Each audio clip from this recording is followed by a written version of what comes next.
ngôi nhà chung, chương trình truyền hình thực tế về 8 bạn trẻ tài năng và xinh đẹp với những cá tính, nhiều ngành nghề khác nhau cùng sống chung trong một ngôi nhà để tìm một nửa của mình. Trong số đó có một cặp đôi bí mật, họ sẽ phải che giấu mối quan hệ cho đến khi rời khỏi ngôi nhà chung. Nếu thành công, họ sẽ nhận được phần thưởng là chuyến du lịch nước ngoài dành cho hai người, nụ cười và nước mắt, tình bạn và tình yêu. Tất cả sẽ có trong ngôi nhà chung series 2. Mời các bạn cùng theo dõi. Đinh Sang, 29 tuổi, hiện là nhân viên nhân sự ngân hàng, đã trải qua 3 mối tình. Lincoln, 27 tuổi, là MC được nhiều người biết đến, tham gia chương trình với mong muốn chữa chứng bệnh sợ yêu sau 3 mối tình không thành. Thanh Loan, 24 tuổi, đang là nhân viên tuyển dụng, đã trải qua 3 mối tình. Linh Miu, 24 tuổi, công việc chính là diễn viên tự do. Cô xuất hiện trong rất nhiều video clip có lượt xem cao được lan truyền trên các trang mạng. Quỳnh Hoa, 23 tuổi, hiện vừa kinh doanh bất động sản, vừa là chủ cơ sở trồng và kinh doanh rau sạch, đã trải qua một mối tình. Tấn Trân, 27 tuổi, vũ công popping, trưởng nhóm nhảy Outlaw Squad, vừa khởi nghiệp với công ty chuyên tuyển diễn viên cho các chương trình, đã trải qua 3 mối tình. Thiên Phong, 26 tuổi, công việc chính thức là dẫn chương trình và là tác giả sách, có 2 mối tình không thể quên. Kim Anh, nickname là Misha, 26 tuổi, là MC và là một vlogger chuyên về trang điểm, đã trải qua 4 mối tình. Bạn này tên Quỳnh Hoa. Em tên gì?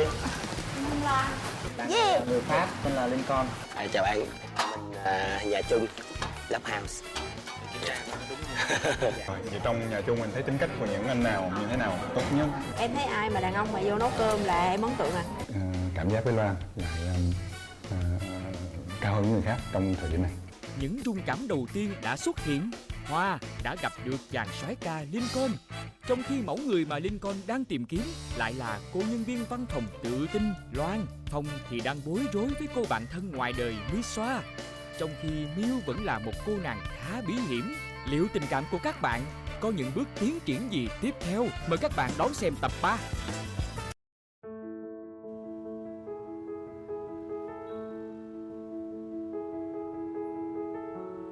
Cho tới ngày hôm nay thì Loan có vẻ như là cô gái đang được chú ý nhất. Buổi sáng cô có sang tình nguyện chở đi làm, và buổi chiều đã có một anh chàng đứng đợi sẵn.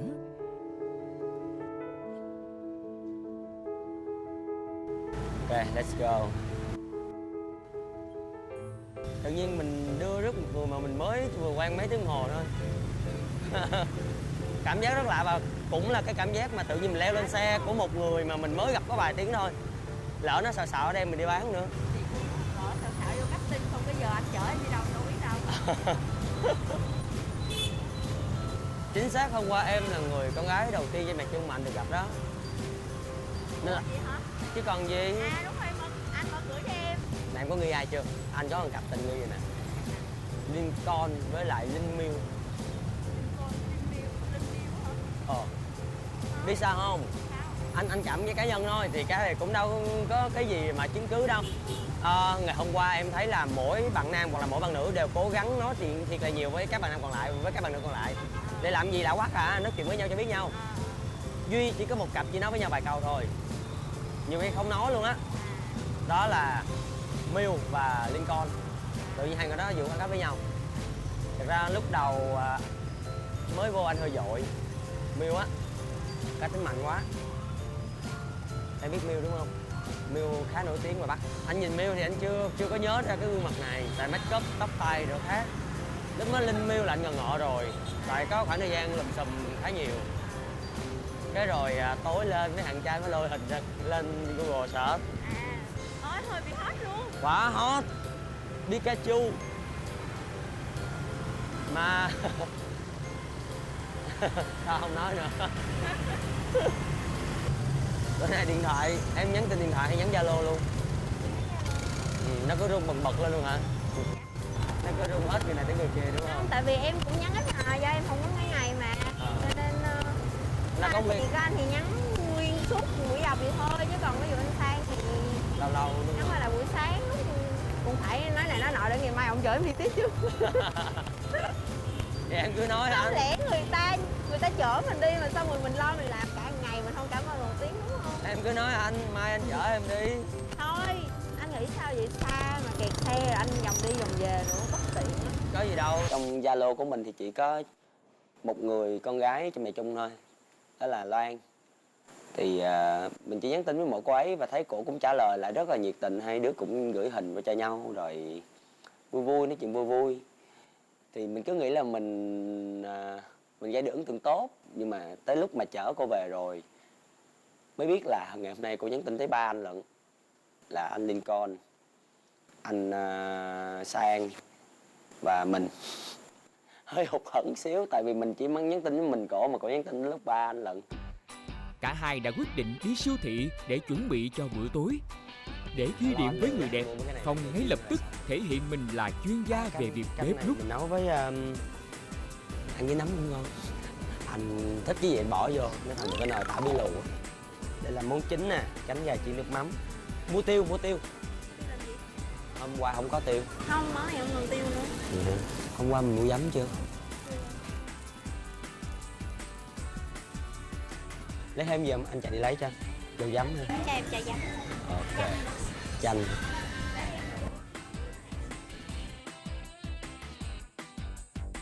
Chưa ai về hết. Vừa về đến nhà, cả hai đã bắt tay ngay vào việc.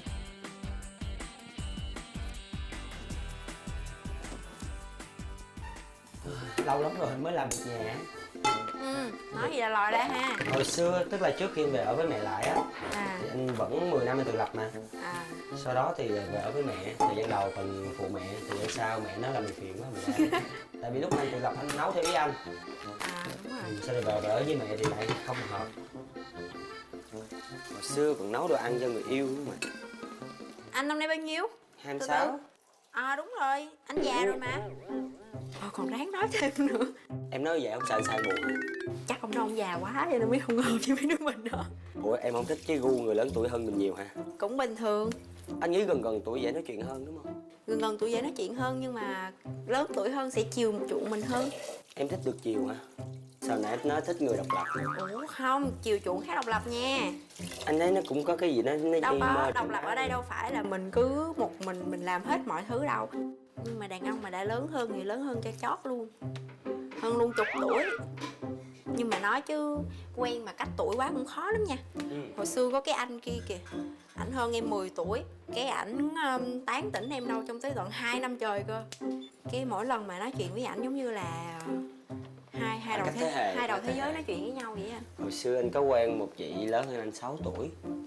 Sau đó thì đúng thì cái lần gây lộn cuối cùng trước khi chia tay là mình tìm một mối quan hệ nghiêm túc lâu dài chứ không cần thêm một người mẹ.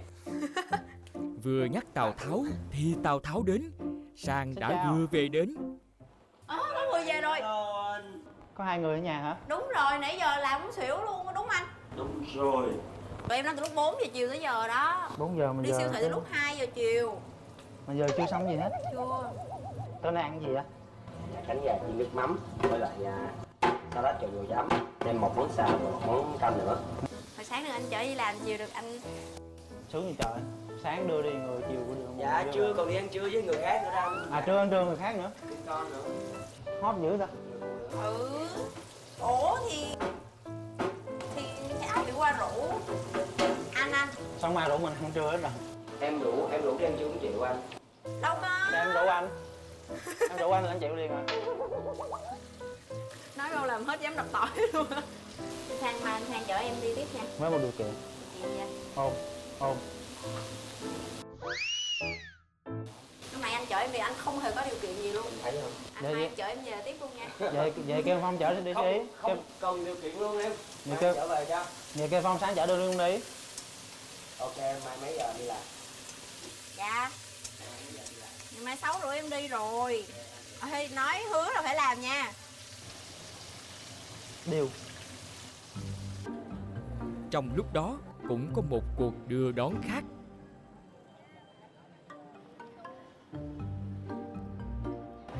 Mà chắc phải ngồi một bên nữa thì em đang mặc cái váy này. Ok.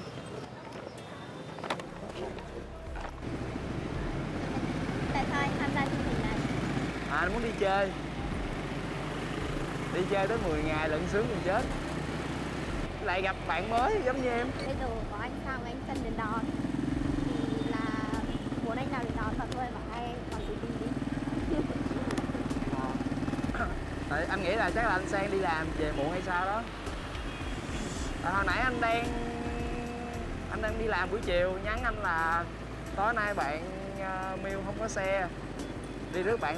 Một cuộc đưa đón bất đắc dĩ nhưng cũng đã thay đổi đôi chút suy nghĩ của Trân với Miu. Linh Miu thì mình thấy ban đầu thì thấy bạn có vẻ hơi, mình nghĩ là kiểu hơi mình nghĩ là bạn nó sẽ khó gần, người sẽ chảnh hay gì đó, nhưng mà khi mình trở về thấy bạn cũng vui vẻ, dễ thương và cũng thẳng thắn trao đổi nhiều vấn đề với nhau.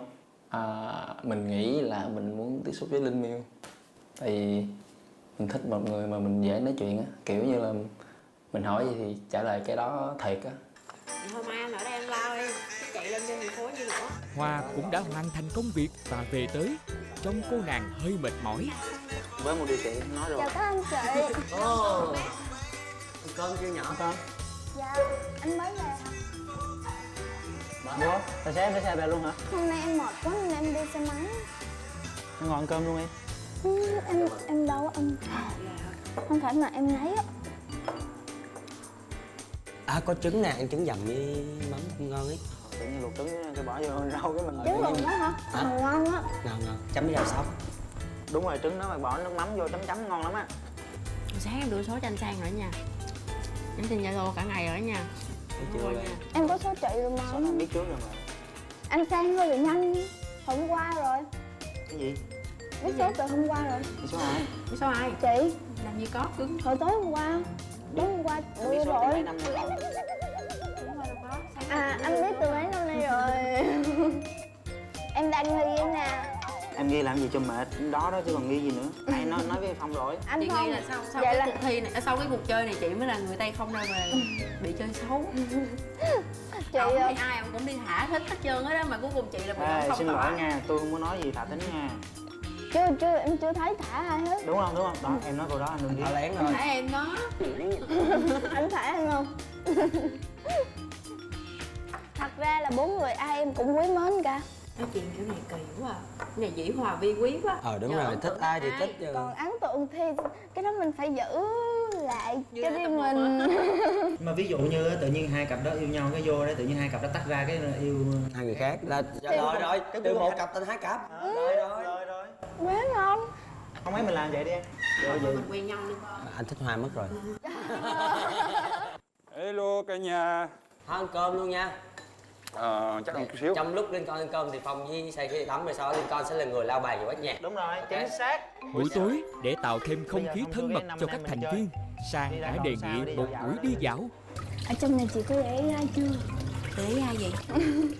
Chắc chị khó quá chứ chị thấy ai cũng giống ai hết trơn á. Tại vì mới mà chị. Chỉ là ấn tượng tốt thôi. Chứ còn nếu mà để mà tìm người thương hay là người kia thì phải thêm thời gian. Thì chắc nói chung là cứ từ từ coi sao chứ chị thấy bình thường. Buồn cười lắm. Bình thường á là chị hay bị chọc trong ngân hàng, mọi người chọc chị là ế.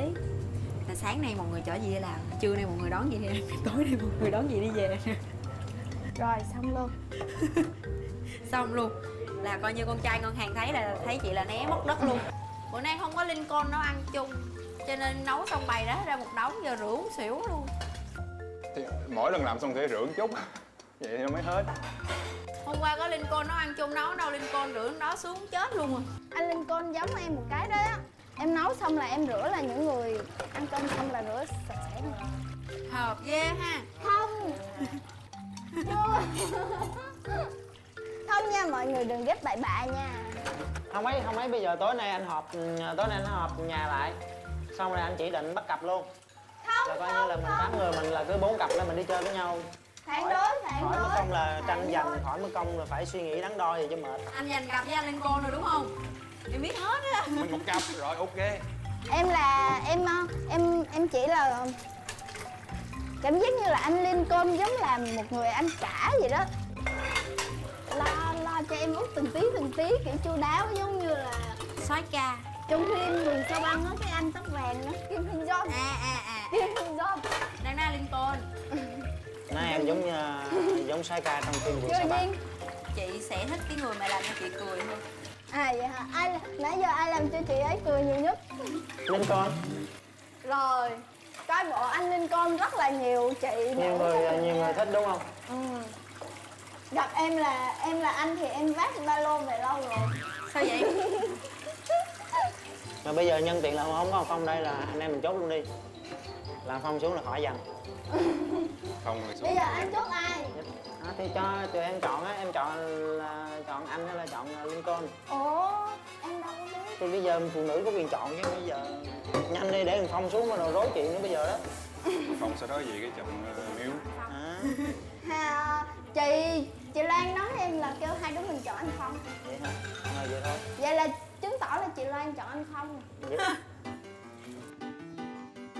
Sự xuất hiện của Trân và Miu cùng một lúc ở nhà chung đã tạo ra một cú sốc lớn. Hai người về chung kìa, thôi mình bỏ đi. Thôi lẹ lên. Quý xính à. Về chung luôn. Vô trước đi, ăn gì chưa? Chưa. Ok, còn À, thừa ui cho mọi mẹ người. ơi. Có đồ ăn trong nhà luôn. Đâu, ăn.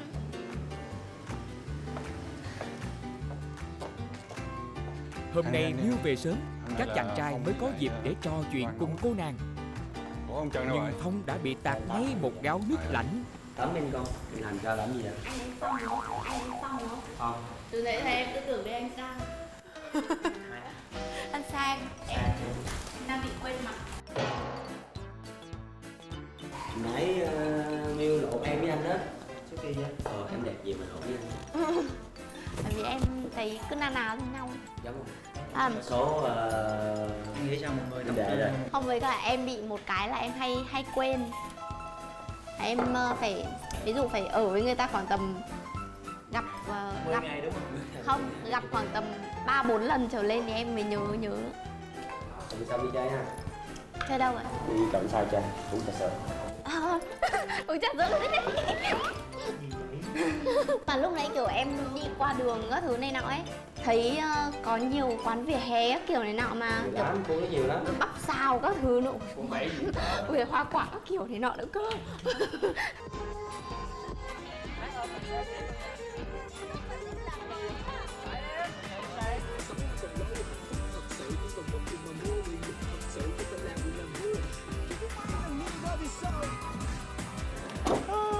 Chơi đi.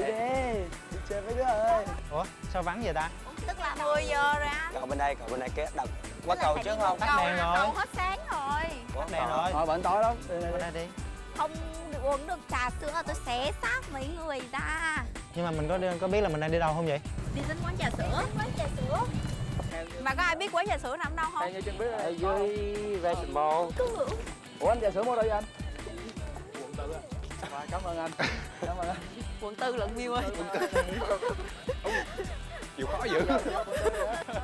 Em không đùa đâu mà mày ăn được cái đùi gà. Ở nhà còn gà mà không sao đâu. Đi mua. Người ta nói là cái gì đó, tình cảm gì đi qua đường dạ dày đó. Ai cho chị Miu ăn nhiều, chị Miu sẽ thương người đó. Đúng rồi đấy.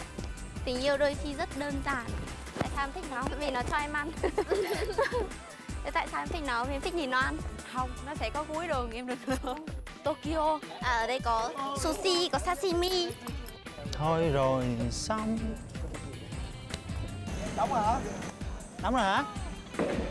Yeah, Miu sẽ cầm dép và xé xác từng người một. Lừa trẻ con ăn. Không, ở nhà có trà thì trong tủ lạnh có sữa. Trà sữa. Rồi. No. Làm gì có. Bảo rồi cái lúc mà đi trên đường ấy nhở, bao nhiêu quán vỉa hè rồi là trái cây các kiểu này nọ, bắp xào với ngon, bao nhiêu Hai món. Ở đây chỉ có đi bộ thôi. Bây giờ đi nghe em không? Ăn lại nha. Ăn lại nha.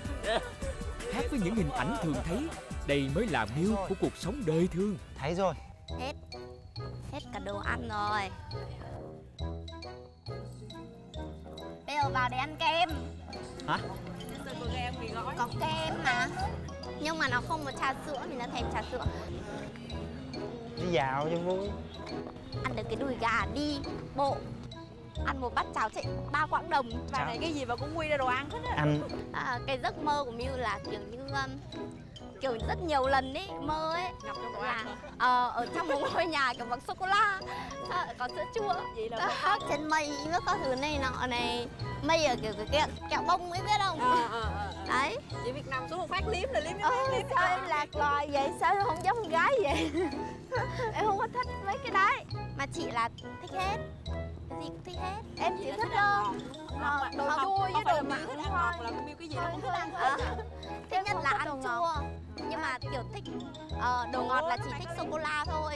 Và chỉ khi được đền bù cái kem thì Miu mới chịu thôi than vãn. Kế hoạch trà sữa phá sản, buổi đi dạo phải kết thúc sớm hơn dự kiến.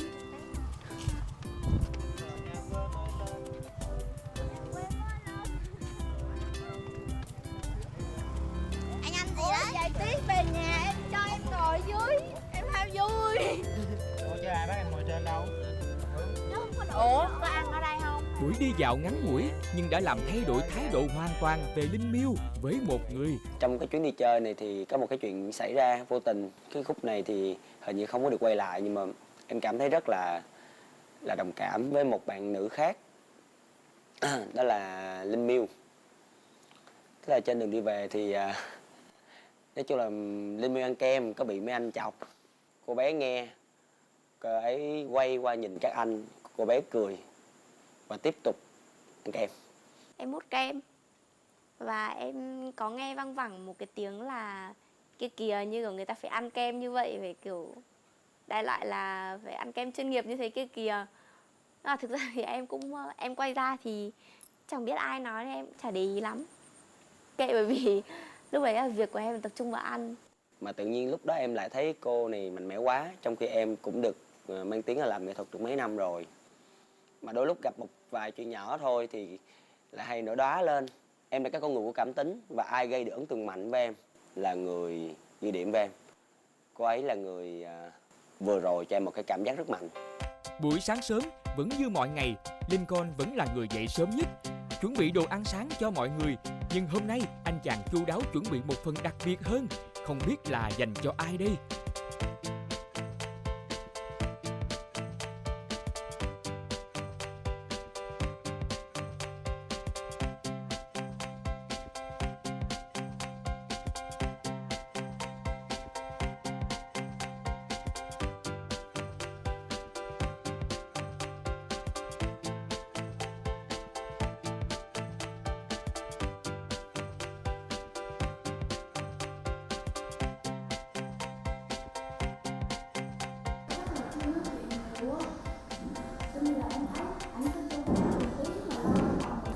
Tụi đây phát cuồng như lên xóa ca kìa. Đâu, bình thường, tốt mà. Tốt mà. Không có động tĩnh gì luôn hả?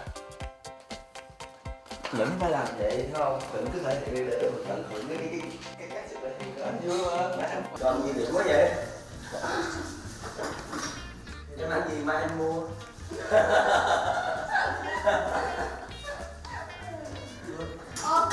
Này Châu Nguyên sẽ rất là mập. Bố mẹ nuôi đỡ tốt cơm rồi. Chị Quyết, ngày mai đi chợ bộ. Vậy là anh đi chạy bộ xong có mua đồ ăn thấy không? Ủa? Hôm nay em không làm nữa đâu, cùng chạy bộ đi. Liên con thì chắc chắn ngày nào cũng chạy. Dậy sớm chạy bộ chứ. Uống một nữa. Vậy mai qua kênh chạy đó. Em gọi là em sẽ mua qua. Buổi trưa ở công ty, Loan có một cuộc hẹn bất ngờ với một người. Mấy giờ mới phải về lại? Mới tới bây giờ về thì cũng mệt lắm. Cũng phải thông thả mà sếp dễ. Mày cũng nhiều sách nè. Dịp lạc vô tâm đồ gì là thấy em không ưng rồi đó. Toàn ngôn tình không à. Sao đọc được mấy đó ta? Có nhiều người thích lắm anh. Em có một cô bạn Đọc mấy các mấy trên kể đời. về cái gì mà ngôn tình là thuộc hết tên nhân vật, thuộc hết chuyện rồi. Trời ơi, kinh khủng lắm. Vậy hả? Một cô gái sống trong ảo tưởng nữa hả? Không nên nói như vậy, mỗi người một sở thích mà. Đó là thực tế, nói với anh. Họ thích như vậy. Ok. Có một cô bạn là thích đọc ngôn tình, còn một cô là thích coi phim ngôn tình. Ồ. Cô đó mà sát với nhau thì Em phải né hai người đó ra nha, không thôi là cuộc đời em sẽ bị chìm. hai bạn thân của em luôn. Bạn thân luôn hả?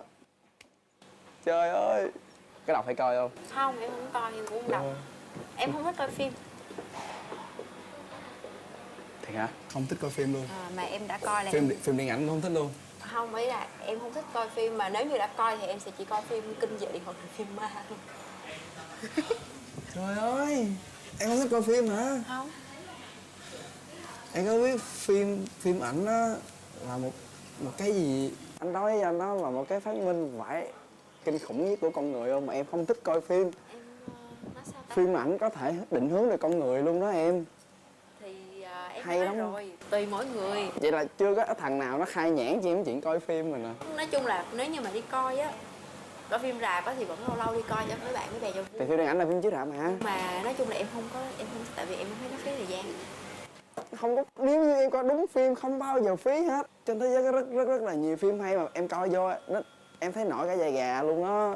Tại vì em chắc là em bị xui, em chưa gặp đúng cái phim mà khiến cho em cảm thấy yêu điện ảnh đó. Nói chung á là em chọn phim đó em coi bởi vì em cảm thấy phù hợp thôi. Còn cái việc mà tại vì một ngày em đã đi làm 8 tiếng rồi, em không muốn bỏ ra thêm 2 tiếng chỉ để ngồi lì coi một bộ phim nữa. Nó rất là mất thời gian. Vậy khúc này chúng ta không cùng quan điểm với nhau nữa rồi, từ tội nghiệp. Rất là mất thời gian với nhau, còn cuối tuần thì em muốn đi ra ngoài chơi. Thì tại vì em là một người thiên về gia đình, em thích là sau này có người yêu hoặc là ví dụ vài năm nữa có chồng chẳng hạn. Bao nhiêu tuổi rồi? Em mới 24, vài năm nữa. Nhiều năm nữa đi, lấy sao ba mệt lắm. Thì em có thể lùi một chút về phía sau. Sau đó em sẽ là lo cho ví dụ như là về phần cơm nước hay là những cái hậu cần phía sau vậy đó. Chán lắm. Không, mỗi người một mục đích mà anh.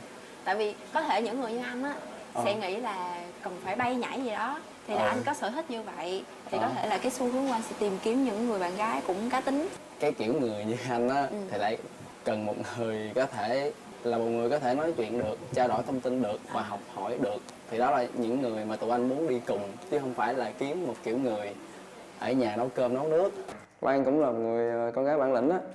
Lan dám nói lên cái Lan nghĩ, mình nghĩ là đó là một yếu tố hay. Sau khoảng 1 tiếng nói chuyện thì đúng như Loan nghĩ ban đầu là Loan với Trân hoàn toàn không có điểm gì chung với nhau cả. Nhưng mà đối với mình thì mình là một người thích tự do, sáng tạo, thích bay nhảy thì Loan với mình sẽ rất là trái ngược với nhau rất nhiều. Loan cũng không nghĩ là Trân với Loan có ý định tìm hiểu gì cao hơn. Sau ngày thứ 2 ở nhà chung, tình cảm của các thành viên đã có những thay đổi. Phong đã dành nhiều thiện cảm và ấn tượng với Miu hơn. Trân cũng dành cho Miu lời khen về sự bản lĩnh và muốn tìm hiểu cô nàng khó hiểu này nhiều hơn. Lincoln và Hoa có vẻ đang hướng về nhau. Hãy chờ xem những bước ngoặt tiếp theo vào tuần sau.